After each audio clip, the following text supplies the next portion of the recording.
Айде, че има задача. Да, бързо.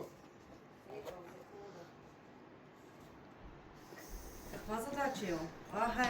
Моята любима математика. Да, тук виж сега. 8 плюс 7 равно на 16. Само с едно преместване да решиш уравнението. Само с едно преместване. Айде. Едно преместване. И ти давам 1 минута от тук. 15 тук трябва да стане.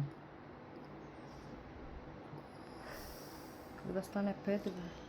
Ето. Ма трябва да сложиш, не да я отнемеш, пак казвам, не да отнемеш, да я сложиш някъде. Трябва да сложиш, не трябва да я отнемаш. То е така много лесно иначе. Имаш още 30 секунди.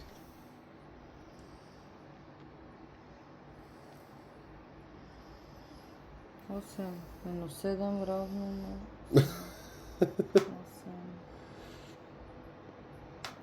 Защото хората казват, че много лесни задачи сме били давали. Ето сега даже, ако ти не му я решиш, 9 плюс 7 равно на 16.